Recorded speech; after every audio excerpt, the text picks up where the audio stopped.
ദുബൈയിൽ നിന്ന് കോഴിക്കോട്ടേക്കുള്ള air India express വിമാനം വൈകുന്നു. സാങ്കേതിക തകരാറാണെന്ന് വിമാന കമ്പനിയുടെ വിശദീകരണം. AC പ്രവർത്തിക്കാത്ത വിമാനത്തിനകത്ത് യാത്രക്കാർ ദുരിതത്തിലാണ്. ഷിനോജ് ഷംസുദ്ദീൻ ചേരുന്നു. ഷിനോജ്, എന്ത് സാങ്കേതിക തകരാറെന്നാണ്? യാത്രക്കാർ അത്രയധികം ബുദ്ധിമുട്ടിലായിരിക്കും സ്വാഭാവികമായിട്ടും AC ഇല്ലെങ്കിൽ. പകരം സംവിധാനം എന്തെങ്കിലും ഏർപ്പാടാക്കിയിട്ടുണ്ടോ? ഇന്ന് രാവിലെ 9 മണിക്ക് പുറപ്പെടേണ്ട വിമാനമാണിത്. ഇപ്പോൾ ഇവിടെ UAE സമയം 11:15 2.25 മണിക്കൂറിലേറെയായി 100-ലേറെ യാത്രക്കാർ ഈ വിമാനത്തിനകത്ത് കഴിച്ചുകൂട്ടുകയാണ്. UAE ഇപ്പോഴത്തെ താപനില 45 ഡിഗ്രിക്ക് മുകളിലാണ്.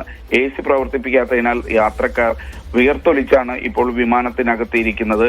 എന്ത് സാങ്കേതിക തകരാറാണ് വിമാനത്തിനുള്ളത് എന്ന് ഇപ്പോഴും വ്യക്തമല്ല. അത്തരമൊരു വിശദീകരണം നൽകിയിട്ടില്ല. യാത്രക്കാരെ കയറ്റിയ ശേഷം വിമാനം പുറപ്പെടാനായി റൺവേയിൽ ഓടിത്തുടങ്ങിയതിന് ശേഷം സാങ്കേതിക തകരാറുണ്ട് എന്ന് പറഞ്ഞ് വിമാനം എവിടെ നിന്നും പുറപ്പെട്ടു അവിടെ തന്നെ വിമാനം നിർത്തിയിരിക്കുകയാണ്. ഇപ്പോഴും യാത്രക്കാർ അതിൽ നിന്ന് ഇറക്കി ടെർമിനലിലേക്ക് മാറ്റാനോ മറ്റോ നടപടി ഉണ്ടായിട്ടില്ല. തകരാറ് പരിഹരിക്കാൻ കഴിയും, യാത്ര പുറപ്പെടും എന്ന് ആണ് പറയുന്നത്. പക്ഷേ അത്രയും നേരം ഈ വിമാനത്തിനകത്തെ AC പ്രവർത്തിപ്പിക്കുന്നില്ല. യാത്രക്കാർ വലിയ ദുരിതത്തിലാണ് ഇപ്പോൾ വിമാനത്തിനകത്ത് 2.25 മണിക്കൂറിലേറെയായി കഴിച്ചുകൂട്ടുന്നത് തന്നെയാണ്. ശരി.